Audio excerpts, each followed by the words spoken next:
హైదరాబాద్ జిల్లాలో వయోవృద్ధులకు సంబంధించిన 200కు పైగా కేసుల పరిష్కారం. జిల్లా కలెక్టర్ అనుదీప్ ను సన్మానించిన మంత్రి శ్రీమతి సీతక్క మరియు కార్యదర్శి శ్రీమతి వాకిటి కరుణ ఐఏఎస్. ఇతర జిల్లాలు హైదరాబాద్ ను ఆదర్శంగా తీసుకుని వృద్ధుల సమస్యలు పరిష్కరించాలి.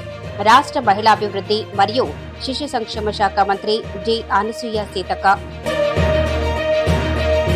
వయోవృద్ధుల సమస్యల పరిష్కారం కోసం రాష్ట్రంలోని అన్ని జిల్లాలు హైదరాబాద్ జిల్లాను ఆదర్శంగా తీసుకుని సమస్యలను పరిష్కరించాలని రాష్ట్ర మహిళాభివృద్ధి మరియు శిశు సంక్షేమ శాఖ మంత్రి దనసరి సీతక్క అన్నారు. అంతర్జాతీయ వయోవృద్ధుల దినోత్సవం 2024ను పురస్కరించుకుని వయోవృద్ధులు ట్రాన్స్జెండర్ సాధికారత శాఖ ఆధ్వర్యంలో రవీంద్ర భారతిలో నిర్వహించిన కార్యక్రమానికి ప్రిన్సిపల్ సెక్రటరీ వాకటి కరుణతో కలిసి మంత్రి సీతక్క ముఖ్య అతిథిగా పాల్గొన్నారు. ఈ సందర్భంగా మంత్రి మాట్లాడుతూ వృద్ధులు, తల్లిదండ్రులు వయోవృద్ధుల పట్ల గౌరవంగా ఉండాలని, వారిని చిన్న చూపు చూడకూడదని, వారి పట్ల నిర్లక్ష్యంగా వ్యవహరించరాదని, వారిని ప్రేమ ఆప్యాయాలతో చూసుకోవాల్సిన బాధ్యత యువతపై ఉందని అన్నారు. వృద్ధులకు నష్టం,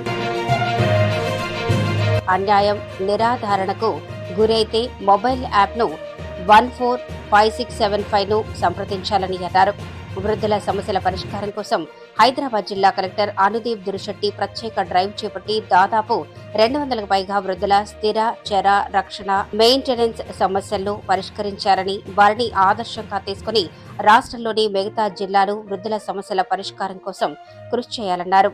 జిల్లా కలెక్టర్ అనుదీప్ దురిశెట్టి మాట్లాడుతూ హైదరాబాద్ జిల్లాలోని వృద్ధుల శ్రేయస్సుకు అధిక ప్రాధాన్యత కల్పిస్తూ ఈ సమస్యల పరిష్కారం కోసం ప్రత్యేక డ్రైవ్ చేపట్టి అది శుక్రవారం వృద్ధులకు సంబంధించిన స్థిర, చర, మెయింటెనెన్స్ కేసులను పరిష్కరించడం జరిగిందని తెలిపారు. అందించడం జరుగుతుందని స్పష్టం చేశారు. వృద్ధులకు అన్యాయం, నిరాధారణ, నష్టం కలిగించవద్దని, వారి హక్కులు, చట్టాలపై పూర్తిగా అవగాహన కల్పించడం జరుగుతుందని పేర్కొన్నారు. ఈ సందర్భంగా రాష్ట్రంలోనే అత్యధికంగా వయోవృద్ధులకు సంబంధించిన కేసులను పరిష్కరించిన హైదరాబాద్ జిల్లా కలెక్టర్ అనుదీప్ దురిశెట్టిని మంత్రి ఘనంగా సన్మానించారు.